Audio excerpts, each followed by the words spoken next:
வணக்கம் ஃப்ரெண்ட்ஸ், நான் உங்கள் சோமு. இன்றைக்கி நம்ம என்ன பண்ண போகிறோம் பார்த்தீங்கன்னா, என்ன பார்க்க போகிறோம்னு பார்த்தீங்கன்னா, பீட்டா ஃப்ரைஸ்க்கு வந்து வெனிகர் ஈல் எப்படி செய்யுதுன்னு பார்க்க போகிறோம். இதுக்கு நம்மளுக்கு தேவையான விஷயம் வந்து ஃபஸ்ட்டு ஒரு எம்டி பாட்டில், கிளாஸ் பாட்டில், கொஞ்சம் மேலே இந்த மாதிரி ஓப்பனிங் இருக்கிற மாதிரி. நெக்ஸ்ட்டு முக்கியமான விஷயம் வந்து ஒரு ஆப்பிள் சிடார் வெனிகர், ஒரு நல்ல பிராண்டு ஆப்பிள் சிடார் வெனிகர் வந்து வாங்கிக்கோங்க.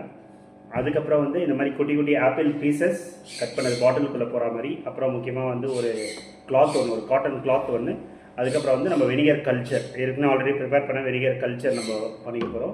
ஸோ இப்போ நிறைய பேர் நிறையா ப்ரிப்பரேஷன் சொல்லுவாங்க. இதில் என்னென்னா 1:2 நீங்கள் போட்டிங்கன்னா நல்லாயிருக்கும். இது வந்து ஒரு 1/2 லிட்டர் பாட்டில் வெனிகர். இப்போ இதில் வந்து பாதி தான் இருக்குது. நான் 1/2 லிட்டரில் பாதி, ஒரு 1/4 லிட்டர் வெனிகர் நான் ஊற்றுறேன். இல்லை, நீங்கள் 1/4 லிட்டர் ஊற்றும் போது அதில் வந்து 1/2 லிட்டர் தண்ணி ஊற்றிக்கிட்டால் போதும். நீங்கள் அதனால் ஜாஸ்தி ஊற்ற வேணாம், 1/2 லிட்டர் தண்ணி ஊற்றினா போதும்.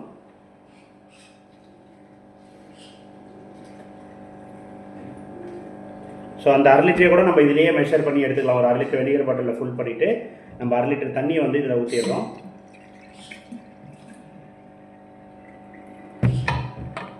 ஊற்றிட்டு இந்த மாதிரி நீங்கள் கட் பண்ணி வச்ச குட்டி குட்டி ஆப்பிள் பீசஸ் வந்து இந்த வெனிகர் பாட்டிலுக்குள்ளே வந்து நீங்கள் போட்டுடலாம். போட்டுட்டு நீங்கள் வாங்கிட்டு வந்த இந்த கல்ச்சர் இருக்குது, ஆல்ரெடி நான் வாங்கிட்டு வந்த கல்ச்சர் வெனிகர் ஈல் கல்ச்சர் இருக்குது. இது வந்து எனக்கு கொஞ்சம் தேவைப்படுது, அதனால் நான் அதை வச்சுட்டு ஒரு பாதி மட்டும் நான் இதில் ஊற்றிக்கிறேன்.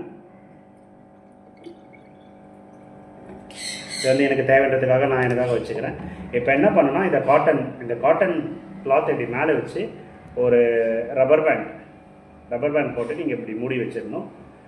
நீங்கள் இந்த மாதிரி மூடி வச்சுருந்தீங்கன்னா இந்த வெனிகர் கல்ச்சர் வந்து வெனிகர் ஈல் வந்து டெவலப் ஆக ஸ்டார்ட் ஆகிடும். நீங்கள் உங்களோட ஃப்ரைஸ்க்கு வந்து யூஸ் பண்ணிக்கலாம். Thank you friends.